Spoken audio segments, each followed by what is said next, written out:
السلام علیکم۔ ویڈیو دیکھنے سے پہلے سبسکرائب شیئر کریں اور بیل آئیکن کلک کرنا مت بھولیں۔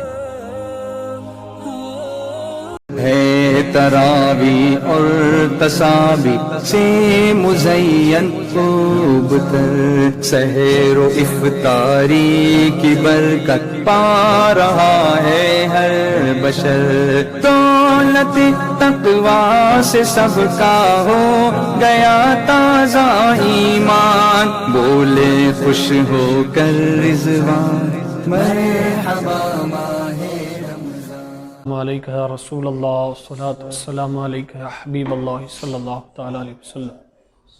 ناظرین و سامعین، السلام علیکم ورحمۃ اللہ وبرکاتہ۔ الحمدللہ آج ماہ رمضان المبارک کا آخری دن ہے اور آخری روزہ ہمارے درمیان ہے، اور ان قریب یہ مہینہ ہم سے رخصت ہونے والا ہے۔ تو یہ رمضان اور رمضان کے متعلق جو بھی باتیں تھیں اس کے حوالے سے آج کا یہ ہمارا آخری درس ہوگا۔ کل سے جو بھی ہمارا درس ہوگا وہ نارمل، جو بھی ہم مسلسل روٹین کے اعتبار سے جو برکات سنت رسول صلی اللہ تعالیٰ علیہ وسلم سے درس ہمارا ہو رہا تھا، اسی کو انشاءاللہ ہم کنٹینیو کریں گے۔ آج کچھ باتیں عید کے حوالے سے اور لاک ڈاؤن کے سچویشن میں یہ دوسری عید ہماری ہے، اس پس منظر میں کچھ مسائل بھی، کچھ نصیحتیں بھی اور کچھ باتیں بھی انشاءاللہ سیکھنے کی کوشش کریں گے، اور گزارش آپ سے یہی ہے کہ آپ گھروں میں رہ کر محفوظ طریقے سے دوسروں تک پہنچائیں آپ یہ چیزیں، انشاءاللہ آپ کے لیے بھی یہ ثواب جاریہ ہوں گی۔ ایک تو یہ کہ گھر میں نماز عید کے دن اور عید کے وقت میں صبح میں کون سی نماز پڑھنا ہے، کتنے رکعت پڑھنا ہے، اس کے بارے میں ہماری طرف سے بھی ایک ویڈیو سرکولیٹ کیا گیا ہے۔ اس کے علاوہ جو بھی علماء اہل سنت آپ کو رہنمائی کرے، اس اعتبار سے آپ گھر میں، کیونکہ عید کی نماز نہیں ہوتی، آپ چاشت کی نماز یا بطور شکریہ کے طور پہ نفل نماز آپ ادا کر لیں۔ ایک تو یہ چیز، اور دوسرا کیونکہ مساجد وغیرہ بند ہے، عید کا بھی بند ہے، تو ہمیں گھروں ہی میں نماز پڑھنا ہے، اور گھر میں یقیناً نماز جماعت کے ساتھ اگر ہونی ہے تو جماعت کے ساتھ پڑھانے والا، اس کے اندر بھی وہ کوالٹی ہو، اس کے اندر بھی وہ علم ہو اور اسے مسائل آتے ہوں۔ اب ہمیں ضرورت پڑتی ہے، اب ہم لوگوں کو کال کر کے پوچھتے اور ریکویسٹ کرتے کہ کوئی حافظ صاحب ہے تو ذرا بھیجو ہمارے گھر میں 10-8 لوگ ہیں تاکہ ان کو نماز پڑھا سکے۔ یہ لاک ڈاؤن آ کر ایک اور پیغام ہمیں دے گیا کہ ہر گھر میں کوئی نہ کوئی حافظ یا عالم ہونا چاہیے تاکہ ایسی ضرورت کے وقت ہمیں کام آئے۔ لیکن ہمارے گھر میں یہ تو ہمارا تصور ہوتا ہے کہ ہمارے گھر میں کوئی پڑھا لکھا تو ہو، کوئی ایڈوکیٹ تو ہو، کوئی ڈاکٹر تو ہو، کوئی پروفیسر تو ہو، کوئی گورنمنٹ آفس میں کام کرنے والا تو ہو، کوئی پولیس ڈپارٹمنٹ میں رہنے والا تو ہو، کوئی ریونیو ڈپارٹمنٹ میں ہو۔ تو یہ تمام ہمارے سوچ ہوتی ہے۔ تو یہ بھی پلان کریں آپ کہ ہمارے گھر میں کوئی عالم دین تو ہو، کوئی حافظ قرآن تو ہو، تاکہ ان مشکل حالات میں، کیونکہ اب واقعی دل اس بات کی طرف مطمئن ہوتا اور دل واقعی اس بات کی گواہی دیتا کہ ایسے مشکل حالات میں سوائے رب کریم کے، سوائے نماز کے اور اس کی بارگاہ میں دعائیں کرنے کے علاوہ کوئی اور سہارا نہیں ہے۔ تو لاک ڈاؤن آ کر ایک اور پیغام ہمیں دیا کہ ہمارے گھر میں کم سے کم ایک حافظ قرآن یا عالم دین ہو، اور اگر خوش نصیبی تو ایک مفتی ہو تو بہت زیادہ خوش نصیبی ہے۔ تو ان چیزوں کو معمولی نہ سمجھیں۔ دین ہمارا، اور ہم دین کے لیے، دین کو ہماری ضرورت نہیں ہے، یہ اچھی طریقے سے کلیئر کر لیں۔ اگر آپ نماز نہیں بھی پڑھیں گے، اگر آپ فاتحہ نہیں بھی پڑھیں گے، اگر آپ سب کچھ چھوڑ بھی دیں گے تو دین کا کچھ بھی نقصان نہیں ہوگا۔ لیکن ہمیں ضرورت ہے، ہم ترسیں گے، ہم تڑپیں گے، ہم محتاج ہیں دین کے۔ اسی لیے دین کو اس سپر مارکیٹ کی طرح نہ بنائیں کہ جب ضرورت ہو کون سی چیز پسند آئی لے لیے اور کون سی چیز ہمیں ناپسند آئے اسے چھوڑ دیں، ایسا نہ کریں۔ دین کو اپنے گھروں کے اندر داخل کرو، دین کو اپنے نسلوں کے اندر داخل کرو، دین کے لیے اپنے گھر کے دروازے کھول دے۔ دین ہمارا دشمن نہیں ہے، معاذ اللہ۔ دین ہمیں اچھائی، ترقی، کامیابی، سکون، برکت دینے کے لیے آیا ہے۔ اسی لیے اپنے گھر کو دین کا ماحول بنائیں، اپنے گھروں میں دینی ماحول بنائیں، اور خود بھی دینی ماحول سے جڑے رہیں، اور دینداروں کو جو آپ کو اچھے ماحول کی طرف بلائیں، جو آپ کو اجتماع کی طرف بلائیں، ان کو نفرت کی نگاہ سے نہ دیکھیں۔ اب آپ خود دیکھ لیں کہ کبھی کبھار گھر میں پورا خاندان ہوتا، گھر میں بڑی بڑی فیملی ہوتی، لیکن ایسے لاک ڈاؤن کے سچویشن میں گھر میں عید کے وقت بھی نماز پڑھنے کے لیے یا جمعہ کے وقت میں چاہے ظہر کی ہی نماز کیوں نہ ہو یا پھر نارمل بڑی راتوں میں نماز پڑھانے کے لیے کوئی بھی نہیں ہوتا۔ اب ترستے، اب ہمارے جیسے لوگ یاد آتے یا کوئی مسجد کے مولانا صاحب یاد آتے، ان کو ریکویسٹ کرتے کہ حضرت کون تا حافظ صاحب ہے تو بھیجو، یا پھر تمہیں آ کو ہمارے گھر میں نماز پڑھاؤ۔ تو یہ چیزیں، کیونکہ انسان جو ہے ضرورت کے وقت ہر چیز جب اسے ضرورت آنے سے پہلے انہیں سیو کر لیتا، ضرورت پڑنے سے پہلے انہیں اس کو جمع کر کے رکھتا، تو دین بھی ایسا ہی ہے۔ تو ان چیزوں کو سمجھ کر آپ تھوڑی سنجیدگی سے کم انشاءاللہ جو حالت ہم نے دیکھی ہے ہماری آنے والی نسلیں نہ دیکھیں، تو کم سے کم ہر گھر، ہر خاندار، ہر فیملی اپنے خاندان کے اندر ایک عالم اور ایک مفتی اور ایک حافظ قرآن کم سے کم، یا پھر ہمارے ماحول کو آپ دے دیں۔ ہمارا ماحول جو تحریک سنی دعوت اسلامی کا ماحول ہے، وہ آپ کے بچے کو نماز پڑھانے کے قابل بھی بنائے گا، آپ کی جنازے کی نماز بھی پڑھنے کے لائق بن جائے گا، آپ کے مرنے کے بعد آپ کو خود وہ کفن دفن دے گا، آپ کے مرنے کے بعد وہ خود آپ کے فاتحہ پڑھے گا۔ تو آپ ماحول میں دے تو صحیح اور خود بھی آئیں، تو کوشش کریں اس کے حوالے سے ایک۔ اور دوسرا، شرعی احکام کے حوالے سے بہت سارے عید کے حوالے سے باتیں ہیں کہ عید کے دن روزے کا کوئی تصور نہیں ہوتا، عید کے دن روزہ رکھنا حرام ہے۔ بعض لوگ سمجھتے ہیں کہ دوپہر تک روزہ ہے، تو دوپہر تک روزہ کا کیا بھی تصور نہیں ہے۔ روزہ صرف رمضان کیونکہ ختم ہو چکا، یہ شوال کا مہینہ جیسے ہی لگتا، شوال کی پہلی تاریخ کو ہم عید مناتے ہیں، تو اس دن عید رکھنا، روزہ رکھنا یہ منع ہے۔ باسی عید سے آپ چاہے تو جو روزے چھوٹے ہیں وہ آپ رکھ لیں۔ تو گزارش یہی ہے، کیونکہ عید کے بعد فوراً ابھی لاک ڈاؤن چل رہا ہے، تو جن لوگوں نے غفلت پر یا پھر جان بوجھ کر یا کسی بیماری یا کسی بھی وجہ سے روزہ چھوڑا ہے، تو فوراً سے پیشتر وہ اپنے روزے رکھ لیں، کیونکہ یہی وہ خرابی ہے۔ روزہ چھوڑنے کی وجہ سے، تراویحاں چھوڑنے کی وجہ سے، نمازوں کو چھوڑنے کی وجہ سے یہ جو لاک ڈاؤن اور یہ جو آزمائش ہمارے اوپر آئی ہے، اس کا ایک بڑا سبب یہی ہے، جس کو سمجھنے کی کوشش کریں۔ پولیٹیکل پروپیگنڈا بھی ہے، پولیٹیکل اس میں پلانس بھی ہیں، اس میں نیچر بھی ہے، اس میں بہت ساری چیزیں ہیں، میڈیکل فیلیور بھی ہے، نیگلیجنسی بھی ہے، لیکن اللہ کی قدرت بھی ایک عظیم شے ہے، اس کو بھی سمجھنے کی کوشش کریں۔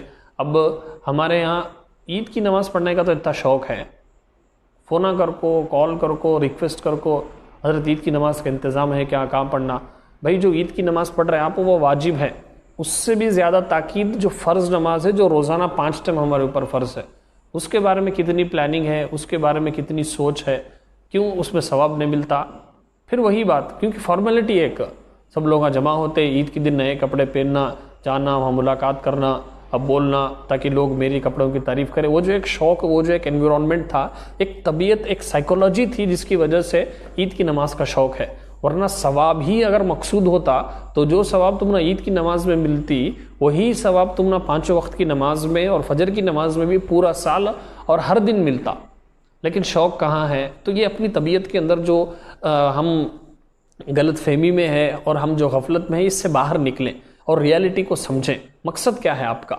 اور وہ بھی حصول برکت کے لیے میں آپ کو بتاتا چلوں، اگر آپ گھر میں نماز پڑھیں گے عید کے دن، کیونکہ نیت کا دار و مدار جو ہے، عمل کا دار و مدار جو ہے نیت پر ہوتا، تو اگر آپ لاک ڈاؤن نہیں ہوتا تو عیدگاہ میں بھی جا کر پڑھتے، مسجد میں بھی جا کر پڑھتے آپ عید کی نماز، تو اللہ تبارک و تعالیٰ کی رحمت سے امید ہے کہ کیونکہ بندے کی نیت نماز پڑھنے کی تھی، تو اگرچہ وہ گھر میں نفل نماز پڑھ لے چاشت کی یا بطور شکرانہ، تو انشاءاللہ کیونکہ نیت اس کی عید کی نماز ادا کرنے کی تھی، تو انشاءاللہ اسے عید کی نماز ادا کرنے کا ہی ثواب ملے گا۔ تو یہ چیزیں اپنے ذہن کے اندر رکھیں، اور فوراً سے پیشتر عید آئی ہے، لیکن عید کی رخصت کے ساتھ ساتھ ہمیں بڑا پیغام یہ بھی ہے کہ ہم اپنے اندر تبدیلی پیدا کریں۔ تو کم سے کم جو لاک ڈاؤن کے دن ہیں 8-10 دن، اس میں پورے نمازیں گھروں میں آپ پڑھیں 5 وقت کی، اور خاص کر ہماری عورتیں بھی، مرد حضرات بھی، جو روزے آپ کے چھوٹے ہوئے ہیں، چاہے اس سال کے ہو یا پچھلے سال کے ہوں، کیونکہ یہ فرض ہے، نہیں رکھے گا تو بندہ گنہگار ہوگا، تو ان کو ادا کر لیں۔ عید کے دن روزہ رکھنا یہ منع ہے۔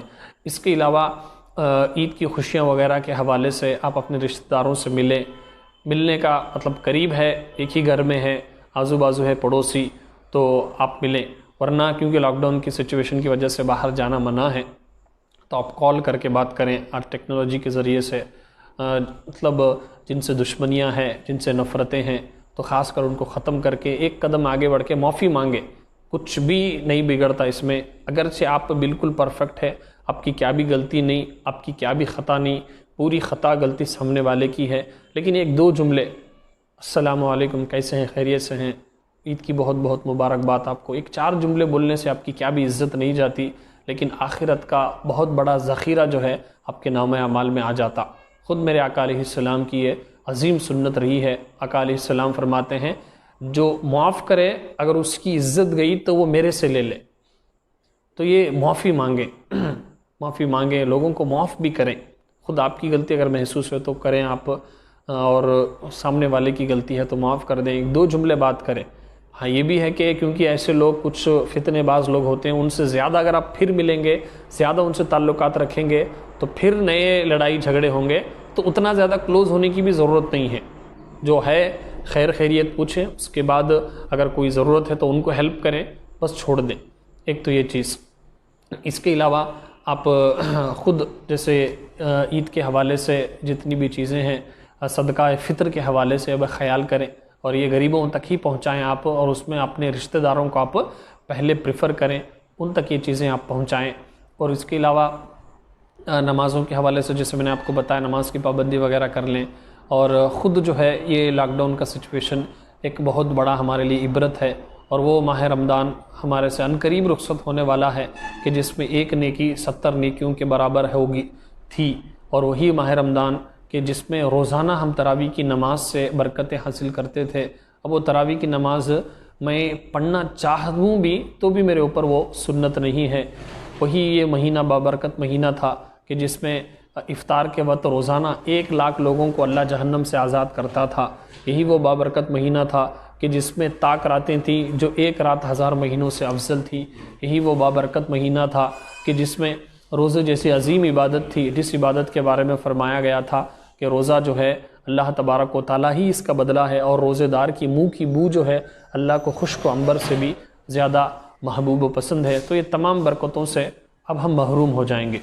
یہ تمام اب چاہ کر بھی میں مسجد میں تراویح پڑھنا، چاہ کر بھی افطار کی رونقیں، وہ سحری کی برکتیں، وہ نفل نمازیں، وہ قرآن کی تلاوت سننا، وہ خیرات کا صدقہ اور خیرات صدقہ کرنے کی برکتیں، وہ روحانیت. اب شیطان بھی آزاد ہو چکا، اب نفس کے اوپر ایک ایسا بوجھ طاری ہے، اب وہی چیزیں. تو ان تمام چیزوں کے ساتھ ساتھ آپ خود اپنے اندر ایک تبدیلی پیدا کریں. رمضان کا ایک ماحول تھا، اب وہ ختم ہو چکا، لیکن اب خود اپنے اندر ایک سوسائٹی، ایک تحریک پیدا کریں، اپنے اندر ایک چینجز پیدا کریں. مرد کامل وہ نہیں ہوتا جو سوسائٹی اور ماحول کیسا بنتا اب اپنے آپ کو بدلے، بلکہ مرد کامل اور کامیاب انسان وہ ہوتا ہے جو خود ایک ماحول پیدا کرے، جو خود ایک سوسائٹی کریٹ کرے، جو خود ایک انویرونمنٹ کریٹ کرے. تو گھروں میں ہو، کہیں پر بھی ہو، خود آپ ایسا انویرونمنٹ کریٹ کرے. اگرچہ رمضان کا مہینہ چلا گیا لیکن خود اپنے اندر یہ تبدیلیاں پیدا کریں اور ایک افسوس کریں اپنی دعاؤں میں. جہاں پر عید کی خوشیاں مناتے ہیں تو ہمارے صحابہ کرام کی اور بزرگان دین کی ایک عظیم سنت رہی ہے کہ رمضان جانے کے کئی دن تک یہ افسوس منایا کرتے تھے، غم کیا کرتے تھے. لیکن ہمارے ہاں ہمیں ابھی ہم نے افسوس نہیں، الٹا خوشی ہوتی. آج اگر چاند نہیں دکھا اگر بولے تو ہمیں کیا بابے کا روزہ آ گیا تو بیزارگی ہوتی ہے ہمنا. تو یہ اپنے اندر سے نکالیں، کیونکہ ہم بھوکا رہنا ہمنا پسند نہیں ہے. بس کھانا، وہی پابندیاں، تراویح کی نماز پڑھنا تھا، مسجد میں جانا تھا، سحری میں اٹھنا تھا، یہ سب بیزارگی. اسی وجہ سے ایک بہت بڑا عذاب ہمارے اوپر آیا کہ رمضان کے مہینے میں بھی نہ ہم نے روزوں کی قدر کی، نہ تراویح کی قدر کی. بس دن بھر کھاتے پیتے رہے، نہ سحری افطار کا ادب و احترام رہا، نہ قرآن کی تلاوت. وہی نتیجہ یہ ہوا کہ ہمیں تھوڑا موقع ملا تھا پھر مسجدیں بند ہو گئی. آج عید کی خوشیوں سے ہم ترس گئے، آج مسجد میں آ کر نماز پڑھنے سے ہم ترس گئے. ہماری شادیاں بند ہو گئیں، ہمارے ملاقاتیں، ہمارا خوشی کا اظہار کرنا، رشتہ داروں سے ملنا، سب کچھ ختم ہو چکا. اس کی بڑی وجہ کہیں نہ کہیں ہماری غلطیاں ہیں. تو خدا را میں یہ نہیں کہہ رہا کہ میں پاک ہوں، مکمل ہوں، میں صحیح ہوں، میں نیک ہوں اور آپ سننے والے غلط ہیں. تو میں بھی اس سے سبق اور درس حاصل کروں، آپ سب بھی اس سے درس اور سبق حاصل کریں. کہیں ایسا نہ ہو کہ اگلا رمضان ہمیں نصیب نہ ہو. وہ شعر تو ہم سٹیٹس میں رکھ دیتے ہیں کہ جب گزر جائیں گے ماہ 11 کیا بھروسہ میری زندگی کا، لیکن عملی طور پہ بھی اپنا سٹیٹس بدلیں. کہ گناہوں سے نکل کر اچھائی کی طرف آئے، بے نمازی پن سے نکلنا نمازی بن جائیں، اور جہالت سے نکل کر علم دین سیکھیں، اور اپنا وقت ضائع کرنے کے بجائے وقت کا صحیح استعمال کریں، ان چیزوں کا خیال کریں۔ ورنہ جیسے آپ دیکھ رہے ہیں 30 سال 25 سال کے نوجوان چھوٹی چھوٹی بیماریوں کی وجہ سے اس دنیا سے رخصت ہو رہے ہیں، عقلیں حیران ہیں۔ کتنے ایسے کیسز آپ نے خود دیکھے ہوں گے کہ شادیاں ہو کر ایک سال بھی نہیں ہوا، چھوٹے چھوٹے بچے ہیں، ان کے باپ کا سایہ ان کے سروں سے اٹھ گیا۔ تو میری اور آپ کی خبر بھی عنقریب آئندہ سال رمضان سے پہلے ہو سکتا ہے کہ یہ ہمارا آخری رمضان ہو، یہ ہمارا آخری روزہ ہو، صرف اس سال کا نہیں بلکہ زندگی کا بھی۔ تو اسی لیے آپ خدا را کوشش کریں کہ عید ہونے کے بعد بھی، عید کے دن بھی، اب بھی اپنے اندر کوئی بھی ایسا کام نہ کریں جس کی وجہ سے شرمندگی پچھتاوا ہو۔ آپ میرے لیے دعا کریں، میں آپ سب کے لیے دعا کرتا ہوں کہ اللہ تبارک و تعالی ہم سب کو دین پر استقامت عطا فرمائے، ہم سب کے گناہوں کو معاف فرمائے، اور جس طریقے سے دنیا میں ہمارے خطاؤں کو، ہمارے عیبوں کو چھپا کر ہمیں عزت دی ہے، مرتے وقت اور میدان محشر میں بھی اللہ تبارک و تعالی ہمیں عزت سے نوازے۔ اے رب کریم، اپنے کرم سے جس طریقے سے یہ ماہ رمضان تو نے ہمیں نصیب فرمایا ہے، آئندہ سال بھی اے رب کریم ہمیں رمضان نصیب فرما، اور بعافیت اگر کرم فرما تو مدینہ منورہ میں ہمیں رمضان نصیب فرما۔ اے رب کریم، جس طریقے سے اس رمضان کے ہم نے روزے رکھے ہیں، آئندہ سال کے بھی روزے رکھنے کی ہمیں توفیق عطا فرما۔ اے رب کریم، آقا کریم علیہ السلام کے صدقے میں ہم سب کے گناہوں کو معاف فرما، ہم سب کی مغفرت فرما، ہم سب کو عید کی خوشیاں نصیب فرما۔ اے رب کریم، آقا کریم علیہ السلام کے صدقے میں اس وبا کو، اس آزمائش کو ختم فرما، ہمارے لیے پھر سے مسجدیں اوپن ہو جائیں، ہمارے لیے پھر سے مسجدوں کے دروازے کھل جائیں۔ اے رب کریم، آقا کریم علیہ السلام کے صدقے میں ہم سب کو نیک بنا، اور شیطان اب آزاد ہو رہا ہے، اے رب کریم اس کے چال سے بھی اور اس کے فتنے سے بھی ہم سب کو محفوظ فرما۔ استغفر اللہ ربی من کل ذنب واتوب الیہ وما علینا الا البلاغ المبین۔